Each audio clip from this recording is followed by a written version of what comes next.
TGA Safety Report can be easily misinterpreted. What do I mean by that? What do I mean by that? Why would I say such a thing?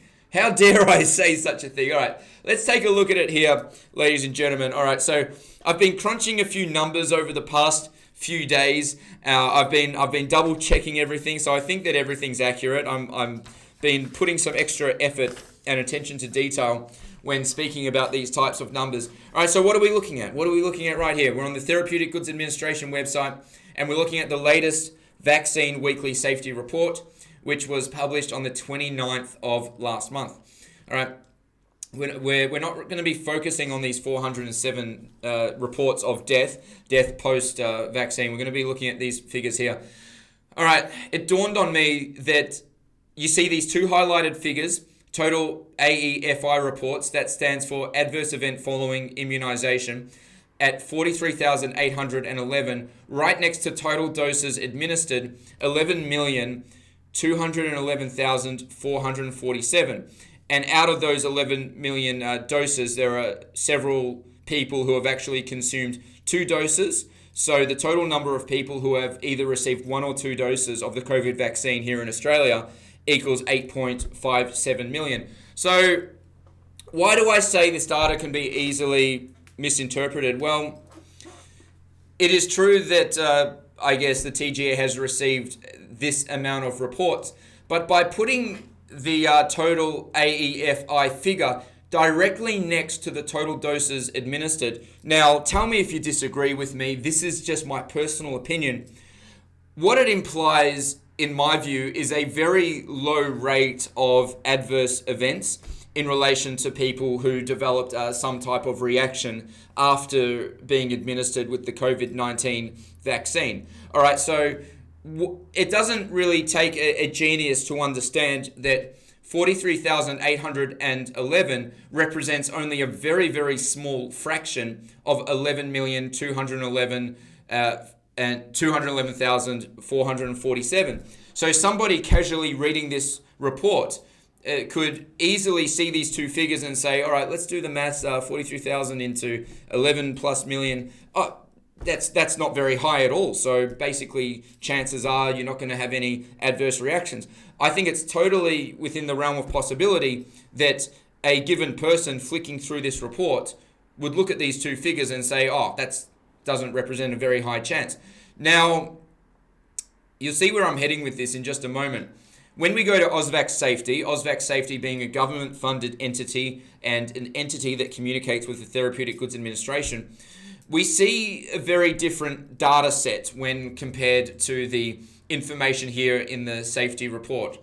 Okay, so what we see is that as of the 1st of August, over 3 million people have been sent surveys Australia-wide, people who have taken the COVID vaccine, and the survey was in relation to whether or not the recipient of the vaccine experienced some type of adverse reaction. So out of the over 3 million surveys sent, 1.9 million participants responded. Okay, so that's a lot of people to respond. That is a huge data set. Just under 2 million people, according to AusVax Safety, responded to a survey in relation to whether or not they experienced an adverse event or reaction after taking the COVID vaccine.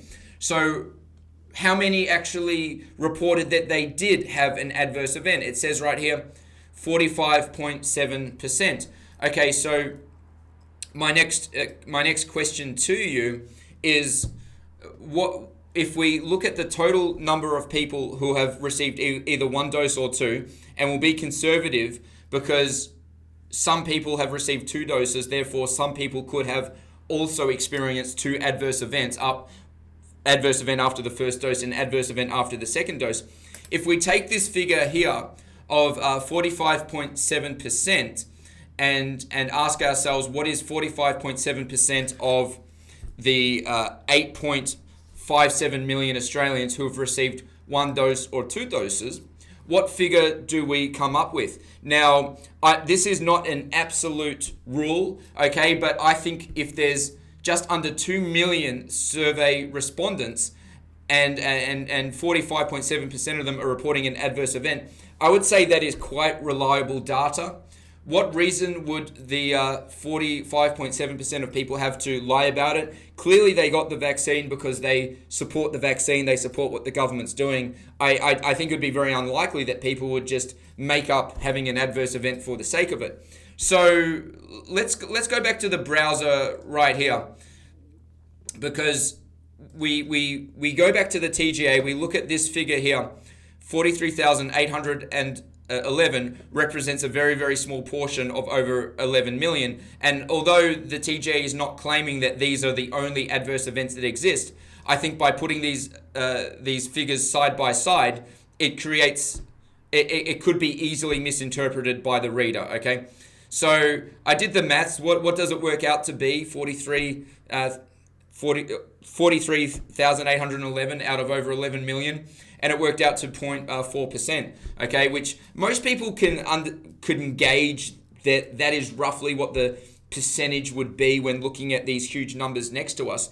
Now, the next question is, what is 45.7% of 8.57 million people, 8.57 million people who have had either one dose or two? What does that equate to? Because if the data is reliable from 200 survey respondents, then we should be able to estimate the degree of how many people have experienced some sort of adverse event. All right, so I did it for you. It equals just under 4 million people. So in my opinion, the Therapeutic Goods Administration, right, is producing reports that can so easily be misinterpreted.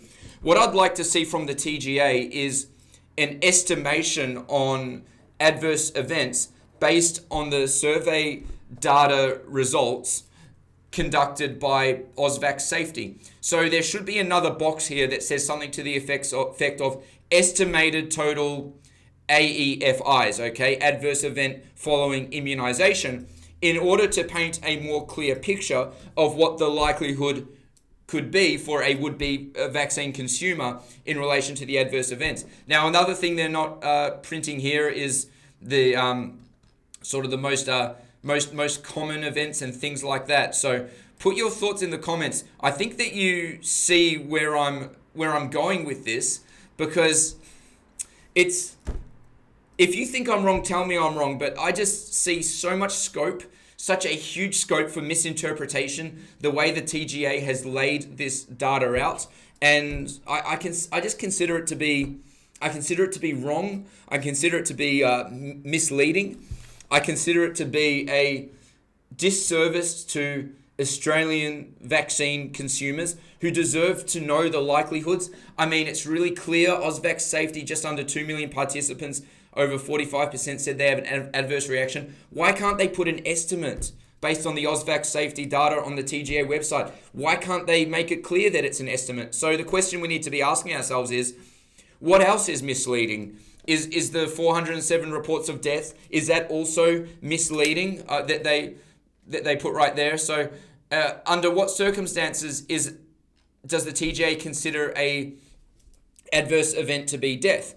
There's been 8.5 million Australians that have received one dose or two. How many of those Australians have died within, say, 30 days of receiving either dose 1 or dose 2? I don't have the answer of that question. I don't know the answer because the information's just, it's not available.